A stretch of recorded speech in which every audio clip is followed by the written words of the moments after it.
So do you ever sit down to relax only to immediately start thinking about all the things that you need to do or should do or have to do, like the laundry or answer that email or feed your kids a nutritious meal that includes vegetables? Like we've all been there. We've all gone down that path where we try to rest because we know we need it, but we just kind of spiral out and feel anxious and nervous and can't really rest because we know we have stuff to do. And today I want to talk to you about that, how we can give the middle finger to this societal norm that rest is laziness and that our worth is tied to our productivity and that we can rest without guilt. So let's get into it.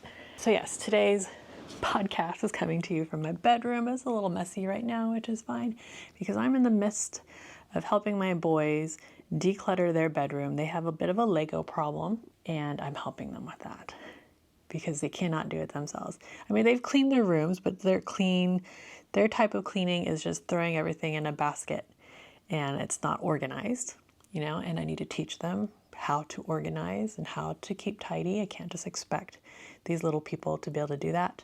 My oldest son, he is pretty good at keeping organized for the most part, but his little brother is not, and he still needs help. So that's why my room is in a chaos, because I cannot do it all at the same time. I can't keep my stuff organized and declutter here while also helping him declutter his room. And yeah, sorry, I'm not a robot. I'm a human being and I deserve rest sometimes. And so today we're coming to you from my bedroom because it's the only quiet spot in my house right now. And I want to talk to you about why relaxing feels so freaking hard. Why does it feel hard? It should be easy. All we're doing is just sitting down doing nothing, right? Well, for one, our inner voice, that voice that talks to you.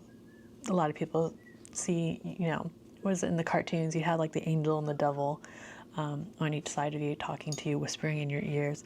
How I see it is, or how I feel like it is like that voice in the back of your head is usually my mom or my dad telling me that I need to get off my butt and start doing something, be productive, do something worthwhile. And then also society is yipping at me, telling me that I need to get off my ass and do something and be more productive and get things done and have a super tidy house and have obedient children and have, nutritious home-cooked meals for my family and, financially support them and, take them to all the summer camps and what have yous and just do all the things. And it's like, yeah, I cannot do all that. My inner voice just want to flick you away. So because of society and our inner voice and all that, we've linked our productivity to our worth, our self-worth. Especially as women and mothers and caretakers, we live in this culture, this capitalist culture, which is fine. I'm all for capitalism. I have a business. I want to make money. But at some points, capitalism can be a little hustly, you know what I mean? Where we're praised for our busyness, we're praised for doing, we're praised for spending as well.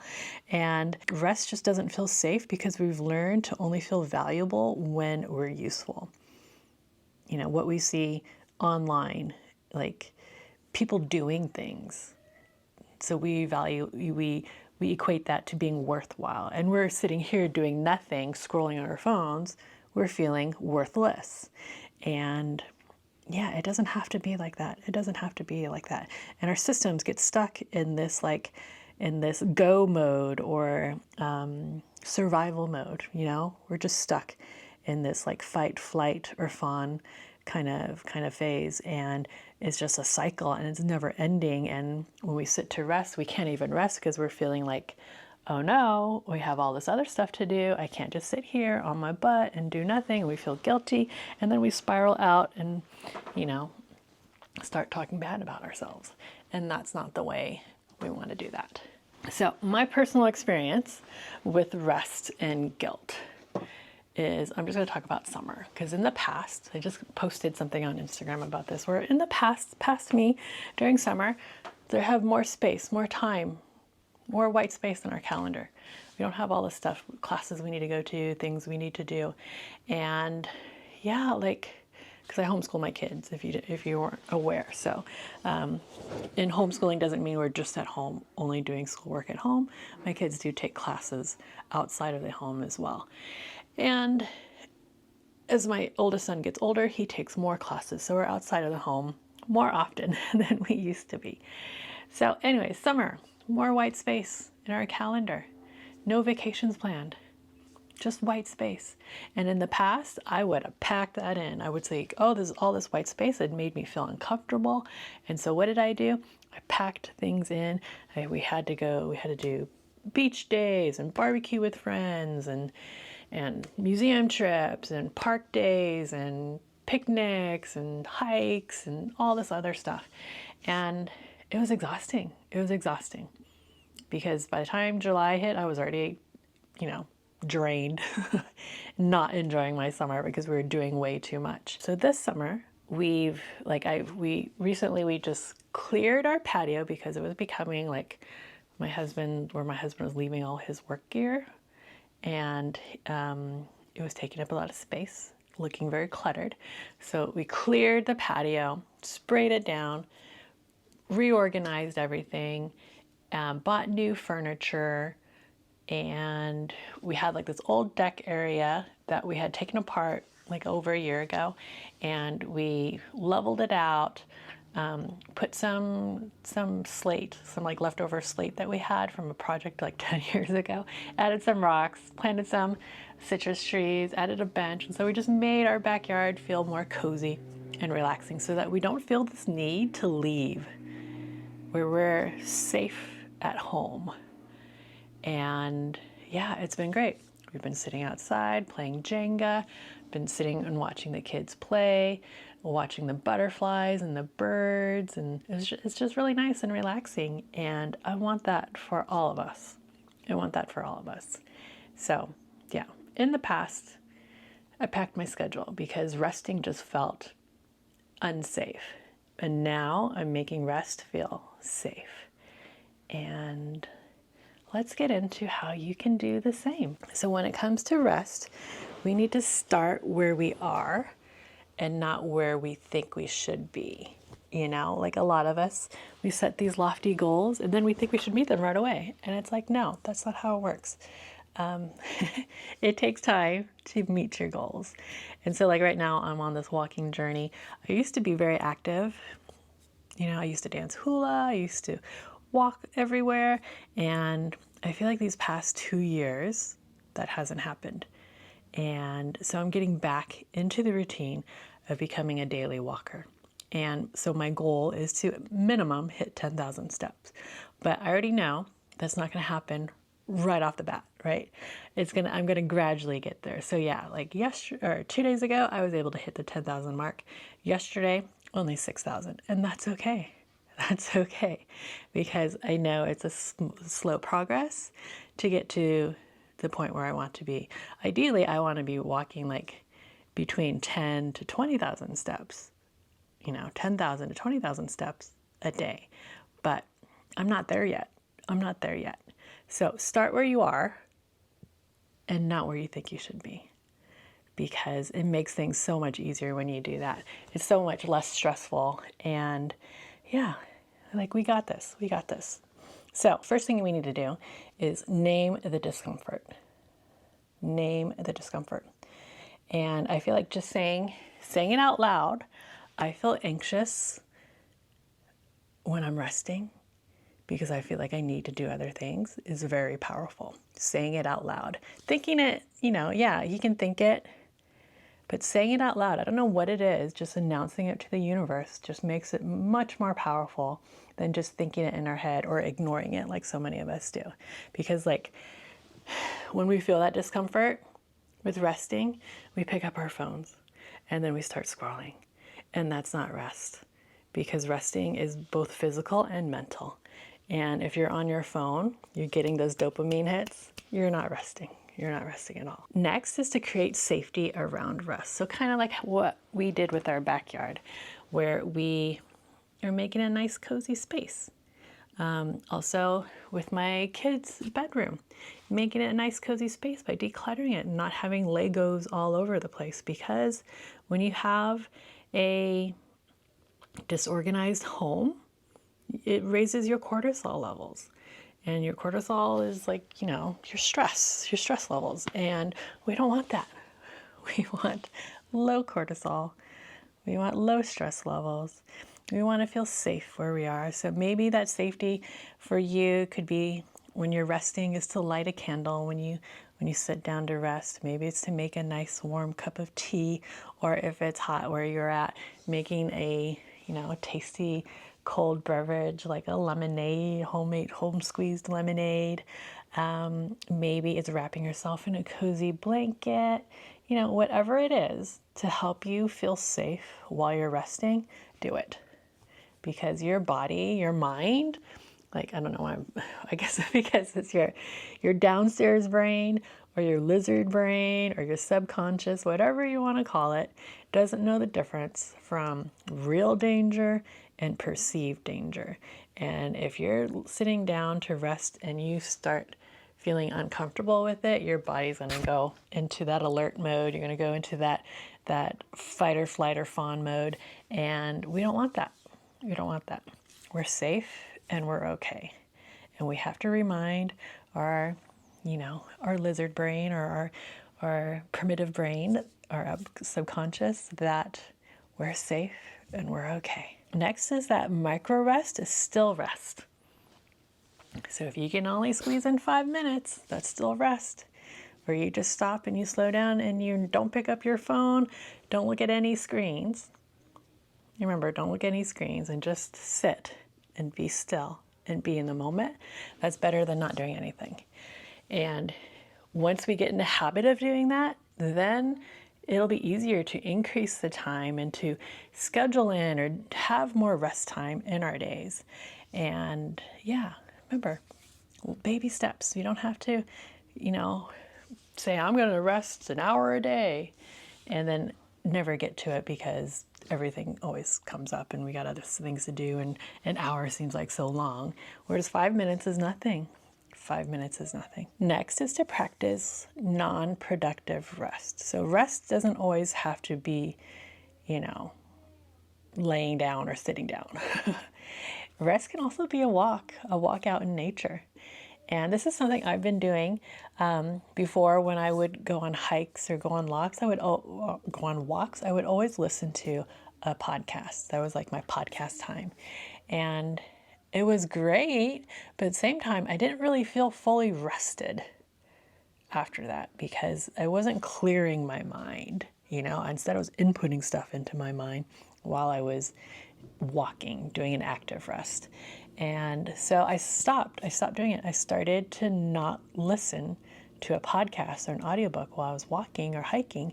And those hikes and those walks felt so much more rejuvenating to me. And so, we need to start doing that as well. We don't always have to be productive while we are resting.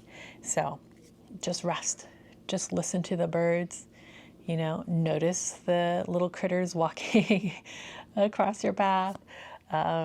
Look at the flowers, just be present and not distracted from whatever you're listening to in your earbuds. And you probably hear my kids out there. So this is the type of podcast that's not like studio quality because I do not have a studio. I'm recording in my bedroom right now. My kids are outside watching the chickens and playing as well. So you will hear a lot of noises on my podcast, but that's real life. The next step that you can do is to interrupt the guilt spiral. So we are often much harder on ourselves than we are on the people that we love. Yeah, like if someone you loved felt guilty for resting, wouldn't you talk them out of it? Yeah, so do the same for yourself. Talk to yourself out of it. Talk to your inner child and say, hey, it's okay to rest. you don't have to earn your rest. Rest is productive too, because you cannot be productive when you actually are productive if you're not well rested. So take care of yourself so that you can do all the things that you want to or think you should do. And then you need to rest before you crash. And I feel like this happened to me recently, where I was doing all the things because it was Maycember. If you're unfamiliar with Maycember, it's basically the end of the school year or homeschool year. And if you have kids that are middle school, high school, older kids, you're going to understand this more because you got to drive the kids from here to there. And it's just all the things are happening, and it can get very overwhelming, kind of like December. December has all the holidays, all the events, all the things going on. So Maycember, yeah, all the things were happening. Plus,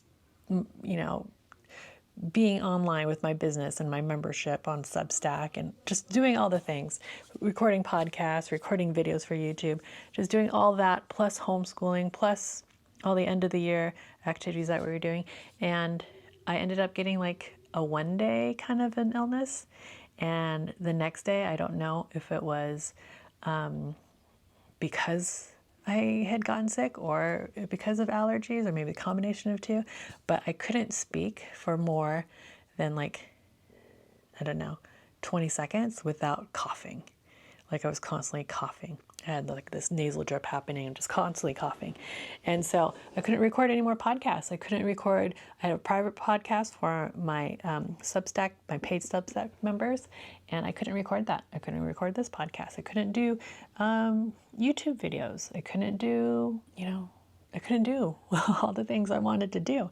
And so my body kind of forced me to rest because I was doing so much before. And I probably shouldn't have, I should have said no more, is basically what I should have done. I should have made sure that I rested in between and not picked up my phone, because also I noticed that during that time I was picking up my phone more than I normally did. And I think that is another thing, because I have my old Instagram account used to be called something else, and then now it's like my travel account, and I hadn't posted on there for a long time. And I ended up posting like three or four reels, and 3 of those reels ended up going viral.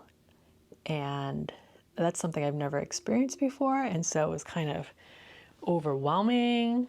And then also like checking my phone all the time and like feeling like I needed to respond to comments, and then I realized I don't. But anyways, it was a lot. Plus Maycember. And yeah, my body forced me to rest. And so I recommend that you rest before that happens so that you don't have to experience that, because it takes you out longer. If you just rest 10, 20 minutes a day, an hour a day, without any like screens or anything, you are going to feel better. That is not going to take you out of the game.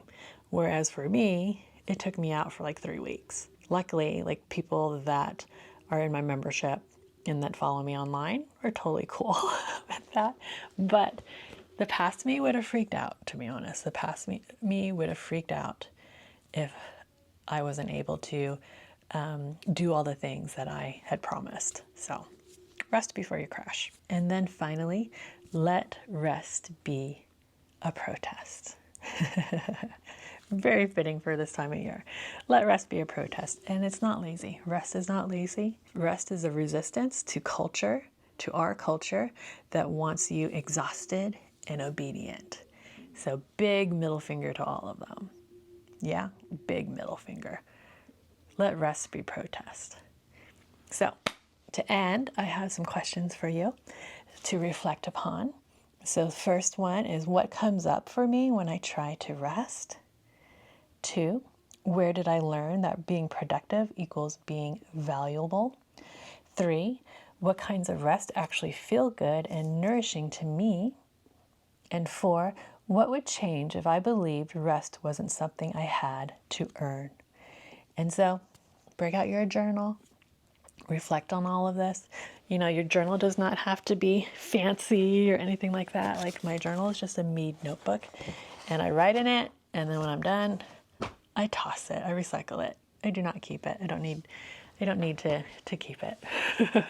So it doesn't have to be fancy. It doesn't have to be anything special. It doesn't even have to be that big. It can be like a smaller notebook or the back of a piece of paper or a crumpled piece of paper. Like sometimes crumpling a piece of paper and then writing on it is more liberating than writing on a clean, beautiful sheet of paper. So don't make it too precious. Okay, so if this episode felt like a deep exhale for you, just know that you're not alone. You're not alone at all.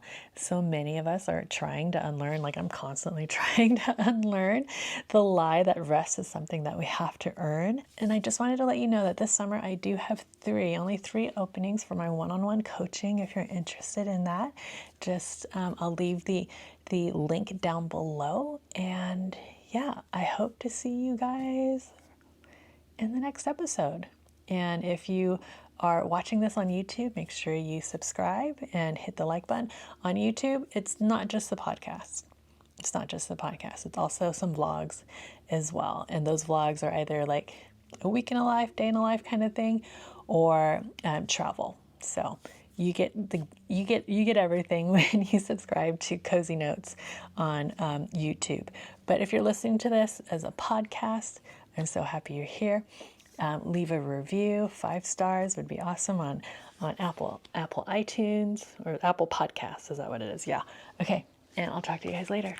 Ciao.